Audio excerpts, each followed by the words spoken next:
Si vous pouvez, Président, nous raconter un peu l'histoire de ces arbres sur les Champs-Élysées, en tout cas de ceux qui sont couchés.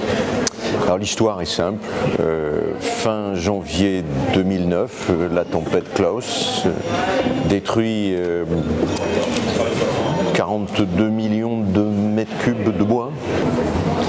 Et ça tombe d'autant plus mal, si j'ose dire, qu'on est à 10 ans d'une tempête précédente, qu'ensuite l'usage du bois, parce que nous avons essayé de le diversifier, notamment pour construire, pour en faire des maisons, donc préfabriquées, travailler avec les lycées, les entreprises. Le bois, c'est l'énergie aussi, plaquettes de bois pour les chaufferies urbaines ou des collèges ou des lycées. Donc on est vraiment au plus mauvais moment. Et puis parce qu'aussi la forêt d'Aquitaine capte autant de CO2 que l'Aquitaine n'en produit. Donc on est une espèce de région équilibrée avec un bilan carbone global, ce que la tempête nous fait découvrir d'une certaine manière. Le bilan carbone de l'Aquitaine était équilibré. Et aujourd'hui la bataille que l'on mène, c'est de replanter ce bois au mètre carré près, si j'ose dire, parce que les tentations sont importantes d'en faire des grandes cultures, ce qui poserait des problèmes de drainage. Vous savez, les terres des Landes sont des terres marécageuses.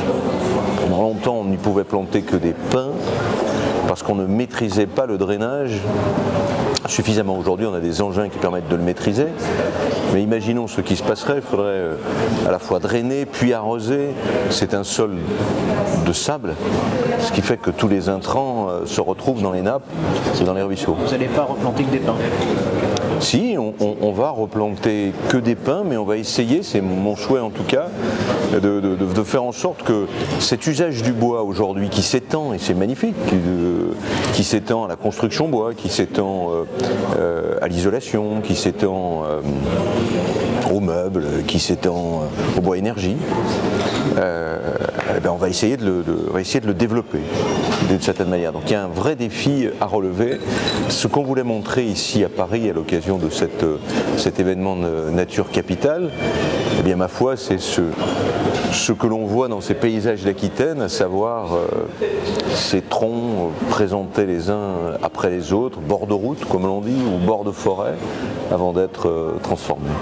Ça veut dire qu'on ne communique plus aujourd'hui de la même façon sur le développement durable? Vous préférez montrer des arbres que de mettre des affiches, que de faire des plaquettes Oui, je crois que l'opération est assez pédagogique, puisqu'il y a à la fois de l'explication, il y a un peu de culture, puisqu'à l'intérieur des troncs, il y a aussi des troncs culturels, où il y a un certain nombre de peintures et d'images.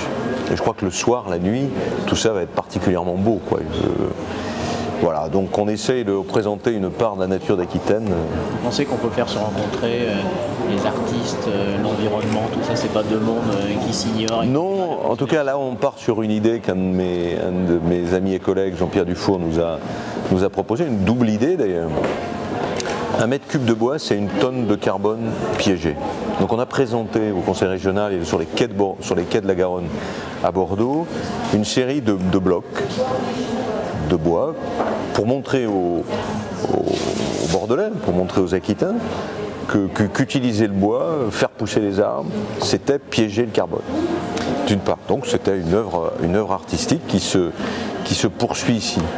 Et puis la deuxième idée que nous essayons de mettre en place, c'est de travailler sur un fonds carbone, un fonds volontaire, où on essaierait d'investir, chaque fois qu'on construit un lycée, on fait un bilan carbone, on construit une ligne à grande vitesse, on fait un bilan carbone, et puis on investit dans cette fondation qui elle-même a pour tâche de replanter.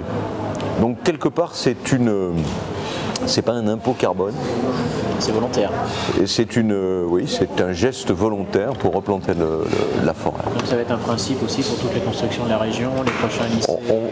On va essayer. Alors les lycées que l'on construit maintenant sont totalement passifs, non pas par économie à l'égard de cette fondation, mais simplement par militantisme. Ceci dit, quand on va construire en Aquitaine la ligne à grande vitesse, Paris, Tours, Bordeaux, Toulouse, il y aura bien un bilan carbone. Et donc, essayons de penser la nature globalement, ou essayons de penser la planète globalement. Je crois que c'est quelque chose sur lesquels tout le monde se retrouve aujourd'hui, mais allons au-delà de simplement une écriture sur un tableau. Je pense qu'il faut passer à l'âge actif, si j'ose dire. Et la forêt est un élément de réaction à l'égard de cette planète un peu trop carbonée que nous connaissons. La forêt est un élément de réaction immédiate. On a lancé l'Aquitaine avec l'Association des régions de France, on a lancé aussi l'idée d'un regroupement des régions forestières. On est naturellement dans cette construction de l'Europe qui balbutie, on le voit bien aujourd'hui dans la crise monétaire, à mettre en place un certain nombre de réseaux.